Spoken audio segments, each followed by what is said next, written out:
तमः प्रियो विशन्ति संभवति मुपास्ति ततो भूय इव्योति तमो यो संभूतियामृतः। ए लोगों, अगर तुमने ईश्वर को छोड़कर अगर तुमने हवा आग पानी मिट्टी को, बहुत पुराना श्लोक है लेकिन साफ नफी करता है, मना करता है।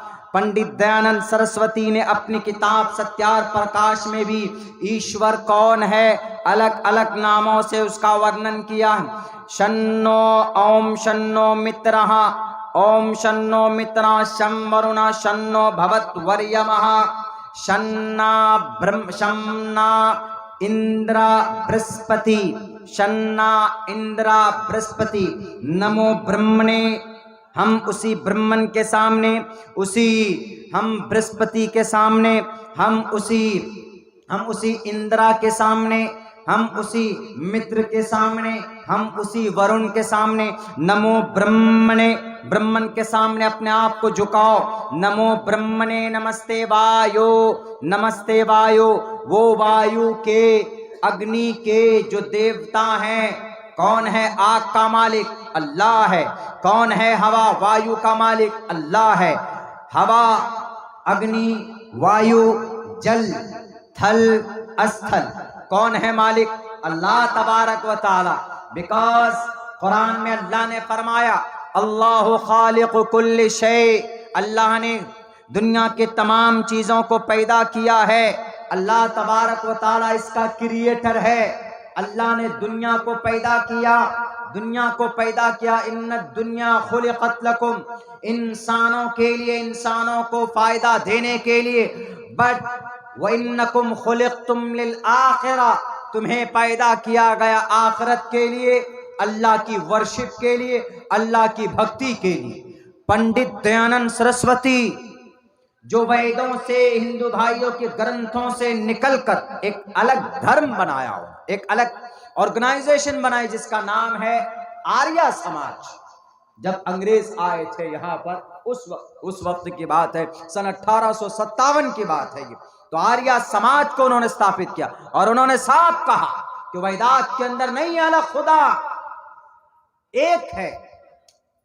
नमो ब्रह्मणे नमस्ते वायो तमेव प्रत्यक्षम ब्रह्मासि तमेवा अधिश्यमा ओम शांति शांति शांति।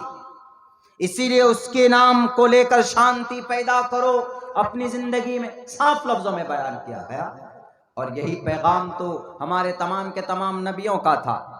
वो भले ही हमें मालूम ना हो हमारे अंबिया की क्या कुर्बानी रही है, हमारे नबियों की क्या तारीख रही है, हमें मालूम ना हो, बड़ी आसानी के साथ हमें मिल गया है इस्लाम। प्लेट में सजाकर, कहते हैं ना, जो चीज आसानी से मिल जाती है उसकी कीमत नहीं होती, चाहे दुनिया हो चाहे दीन के एतबार से हो। जो चीज आपको बिना मेहनत और मशक्कत के प्रोवाइड हो जाए, आपको वो चीज, उसकी अहमियत नहीं मालूम होती।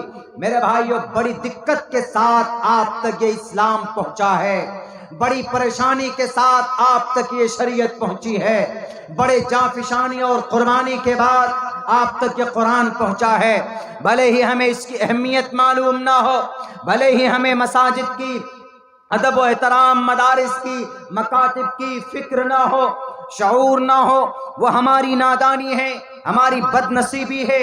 वरना आपके इस इस्लाम की हिफाजत के लिए हजरत खब्बाब बहुत ही कमजोर थे। उन खब्बाब रज़ी अल्लाह ताला अन्हु को अंगारों पर लिटा दिया गया था, पीठ से नीचे से उनके चर्बियां पिघल कर वो खत्म हो गई थी, गोश्त जल गए थे, सिर्फ हड्डी बाकी था। एक मौके पर हजरत उमर ने कहा कि खब्बाब, मुझे जरा बताया जाए, तुम बता सकते हो इस अमीरुल मोमिनीन की कुर्सी पर सबसे ज्यादा कौन हकदार है बैठने का? बिलाल हबशी ने कहा कि इस कुर्सी पर मुझसे बेहतर, हजरत खब्बाब ने यह कहा कि मुझसे बेहतर कोई नहीं बैठ सकता। तो हजरत उमर ने कहा कि नहीं, ए खब्बाब, इस कुर्सी पर तुम नहीं, ज्यादा हकदार बिलाल हबशी को है। 18 साल की उम्र में वो गुलाम मुसलमान बनता है और मुसलमान बनने के बाद कितनी सारी दिक्कत और परेशानियों को बर्दाश्त कर कर वो आया है, अपने बस्ती को छोड़कर आया, अपने रिश्तेदारों को छोड़कर आया, अपने मुल्क को छोड़ करके यहाँ तक पहुंचा। इसलिए इस कुर्सी पर ज्यादा हक अगर कोई रखता है बैठने का तो उसका नाम बिलाल हबशी है। खब्बाब रज़ी अल्लाह ताला अन्हु ने कहा कि अमीरुल मोमिनीन आपकी नजर में होगा, मेरी नजर में नहीं है। उन्होंने कहा कि क्यों? उन्होंने कहा कि उनसे ज्यादा दिक्कत और परेशानियां, उनसे ज्यादा मजालिम मैंने बर्दाश्त किए हैं।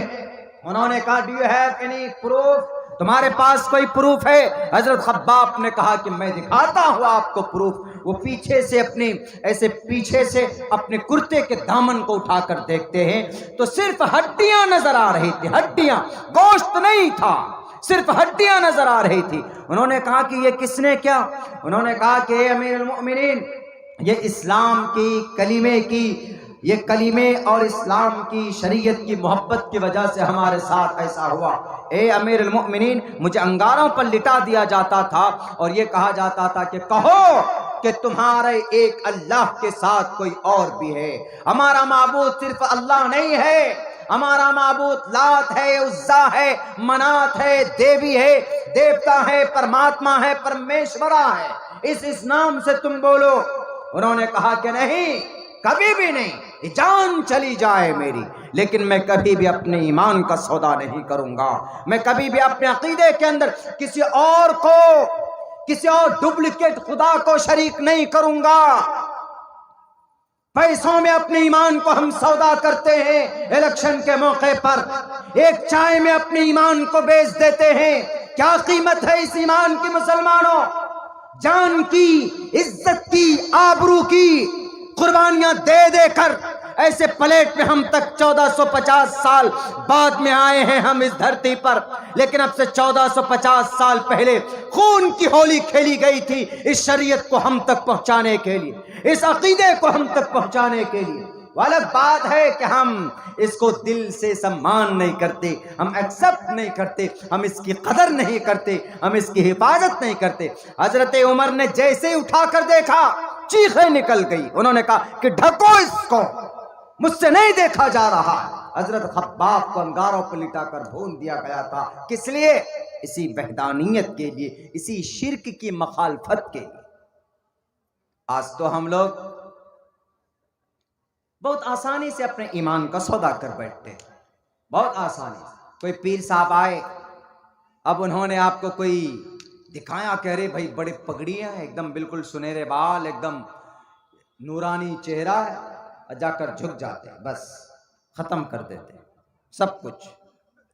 ये बात जहन में बिठा लो, अल्लाह से बढ़कर कोई ताकत इस जमीन पर नहीं है। दुनिया की तमाम किताबों का मुताला हम कर चुके हैं, हम दुनिया के तमाम ग्रंथों की रोशनी में आपको बाई प्रूफ कह सकते हैं कि अल्लाह से बड़ी ताकत किसी के पास नहीं है। हजरत इब्राहिम को जब आग में डालने की तैयारी की जा रही थी, हजरत इब्राहिम को इतनी लकड़ियां जमा की गई थी, इतनी लकड़ियां जमा की गई थी कि पूरी की पूरी बस्ती जलाई जा सकती थी। कहा जाता है, तारीख के हवाले से कहा जाता है कि महीनों तक लकड़ियां जमा की गई। किसको जलाना है? वो एक मन चला है, वो एक नौजवान है, इब्राहिम, उनको जलाना है। जुर्म क्या किया है? उन्होंने हमारे खुदाओं के नाक तोड़ दिए। वो जो बुत की पूजा करते थे, हजरत इब्राहिम तो पहले से करते थे, अरे ये बेजान है, सामने बताशे रखे होते, खा ही नहीं सकते। ये जब तुम्हारा खुदा खा नहीं सकते, एक मर्तबा ऐसा हुआ कि एक त्योहार उन्होंने कहा कि हम तुम्हारे इन बुतों को एक रोज बढ़िया से इनकी खातिर तवाज़ी करेंगे, ढंग से करेंगे। कुरान करीम के अंदर बहुत अच्छी तफसील से हजरत इब्राहिम का वाकया बयान किया गया। लेकिन शिर्क, बिदात और खुराफात, डरे नहीं, किसी से मुकाबला किया। उस वक्त का दुनिया के अंदर 4 ही बादशाह की हुकूमत थी, नमरूद की, حضرت سلیمان کی، سکندر کی اور ایک بخت نصر کی، دو نان مسلم دو مسلم، ان میں سے ایک نمرود اس وقت دنیا کا، پوری دنیا کا بادشاہ، اور اسی علاقے کے تھے، وہیں کے عراق کے شہر بابل کے اندر ان کا وہاں سے جنم ہوا حضرت ابراہیم علیہ السلام کا۔ یہ خبر پہنچی، ان کو جلانے کی تیاری کی گئی۔ کیوں جلانے کی تیاری کی گئی؟ انہوں نے ان کے سارے خداؤں کے، ڈپلیکیٹ خداؤں کے ناک توڑ دیے، کان توڑ دیے۔ اسی جرم میں سزا دی گئی کہ ابراہیم کو آگ میں جلا کر بھسم کر دیا جائے۔ لیکن میرے بھائیو، اللہ تو اللہ ہے، طاقتور ہے۔ کہیں کسی اللہ کی بیوی کا کوئی ایسے عقیدے ہیں نا دنیا کے اندر، ایشور مانتے ہیں، ان کی بیوی کا اپہرن ہو جاتا ہے، انہیں خبر ہی نہیں ہوتی، انہیں معلوم ہی نہیں ہوتی کہ ہماری بیوی کا اپہرن ہو گیا، کون کیا ہے، جا کر دوسروں سے مدد لیتے ہیں۔ اشارہ آپ سمجھ سکتے ہیں۔ بیرکے حضرت ابراہیم نے ان بتوں کو توڑ دیا تھا، اور کلہاڑا جس سے توڑا تھا حضرت ابراہیم باڈی فلٹر تھے، باڈی فلٹر۔ باڈی بنانا، سکس پیک بنانا گناہ نہیں ہے، بناؤ، سکس پیک بناؤ نہیں، 7 پیک بناؤ، لیکن اس نیت سے بنائیے deeds will be judged by the intention۔ میرے بازوؤں میں طاقت۔ ہمارے اسکول میں چھوٹا سا بچہ، ہمارے ادارے میں بہت چھوٹا ہے، بہت ہی، وہ آ کے کل کیا بولتا ہے کہ سر من نہیں لگتا، بہت چھوٹا ہے وہ، اس کا باپ صرف اسکول میں چھوڑ کر گیا کہ یہ ماحول میں رہے گا۔ بولا سر من نہیں لگتا، اس کے اور بھی بھائی ہے، بہن ہے، من نہیں لگتا ہے سر۔ ہم نے کہا رے تم کو من کا کیسے پتا جی، اتنا چھوٹا سا تم پدی ہو، من کیسے نہیں لگتا مطلب؟ بولا اچھا نہیں لگتا، اسی کو نہیں بولتے ہیں من نہیں لگتا ہے۔ ہم نے کہا رے تم ہٹا گٹا آدمی ہو، کھاتے ہو پیتے ہو، تو کیا بولتا؟ نہیں سر کمزور ہو گیا، ایسے دکھاتا۔ اتنا سا بچہ، اب وہ دیکھیں اس کو بھی یہ پتا ہے کہ یہاں سے باڈی کا پتا چلتا، تو باڈی بنانا گناہ نہیں ہے۔ آپ 6 پیک بنائیے، 8 پیک بنائیے، 10 پیک بناؤ، منع نہیں۔